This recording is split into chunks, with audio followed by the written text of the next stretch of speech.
Et si demain, les systèmes de recharge de véhicules électriques devenaient plus simples et surtout universels pour être compatibles avec tous les véhicules? Cette innovation est actuellement portée par un consortium d'acteurs industriels fédéré par VDCOM. VDCOM est un institut de transition énergétique qui vise à accompagner les constructeurs automobiles vers des solutions plus propres et plus durables.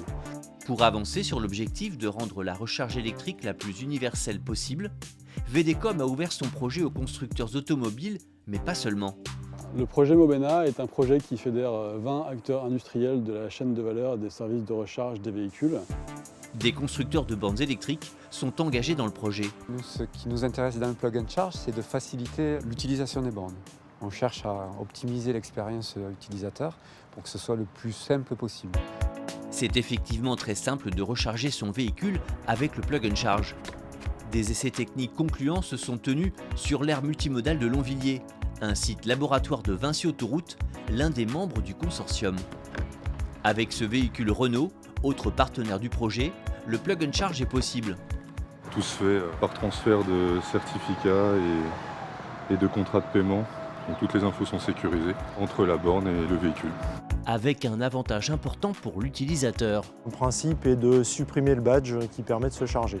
Stellantis est aussi partie prenante du projet Mobena. Son véhicule embarque également la technologie nécessaire à sa reconnaissance par les bornes de recharge. C'est une technologie plug and charge qui permet de dématérialiser le badge de recharge. Et donc on se retrouve avec un badge qui est à l'intérieur de la voiture, en numérique, et qui est présenté automatiquement à la borne sans avoir besoin de badger. La borne nous envoie une demande, elle nous dit cet utilisateur a ces certificats, cet identifiant, et nous de notre côté on reçoit l'information et on doit vérifier avec nos partenaires si le certificat est valide, si cet utilisateur peut se charger ou pas. Fini les badges, bienvenue au certificat numérique, produit dans ce projet par l'entreprise JREV. Pour que ce nouveau système fonctionne, il faut donc installer ce fameux certificat qui identifie l'utilisateur dans son véhicule, mais également celui qui va être dans la borne pour authentifier la borne, en fait, pour que le véhicule reconnaisse cette borne comme étant une borne digne de confiance. Et donc il faut produire ces certificats et ensuite les mettre à disposition pour qu'ils soient installés à la fois dans la borne et dans le véhicule pour qu'ils puissent utiliser ce nouveau système. Un plug and charge fiable est appelé à se répandre de manière universelle auprès des constructeurs automobiles et des opérateurs de bornes de recharge. Cela ouvre de nouvelles perspectives. Notre objectif, c'est de décarboner la route. Et pour décarboner, il faut inciter les gens à utiliser les voitures électriques au maximum. L'idée principale, c'est que les gens soient très à l'aise, puissent se charger sur n'importe quelle borne, à n'importe quel endroit, que ce soit une aire de service, un parking de covoiturage, une plateforme multimodale ou à l'extérieur du réseau. Et pour que le plug and charge connaisse le succès, il faut également lui associer une autre technologie qui va permettre au véhicule de se recharger simultanément sans faire grimper les consommations d'énergie. Cela s'appelle la recharge intelligente. Et sur le site de Longvilliers, l'expérience a été concluante. Dans la gare, tous les usagers qui rechargent leur portable consomment de l'électricité. Lorsqu'un véhicule électrique vient se recharger en énergie, la consommation globale du site augmente. D'autres voitures arrivent auprès des bornes. Et bien sûr, à ce moment-là, la consommation du site grimpe pour atteindre le niveau de puissance maximale fourni par le réseau électrique.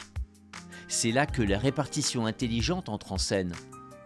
Elle attribue à chaque véhicule le courant nécessaire en fonction de leur nombre et sans restreindre l'électricité destinée aux usagers des bâtiments. Pas de surconsommation pour le site. Toutes les voitures peuvent se charger sans qu'il soit nécessaire d'augmenter la puissance électrique disponible. Dès qu'une voiture arrive et se branche, le système reprend la consommation en temps réel.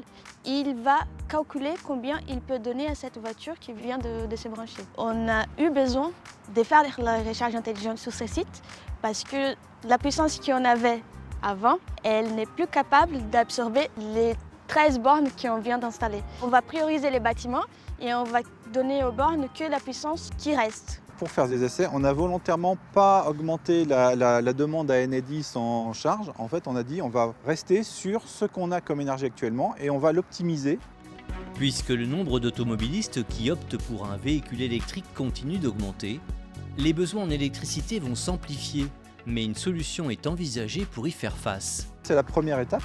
Et ensuite, ce qu'on essaye de faire en étape suivante, on va produire l'électricité en local en mettant de l'énergie solaire sur le site.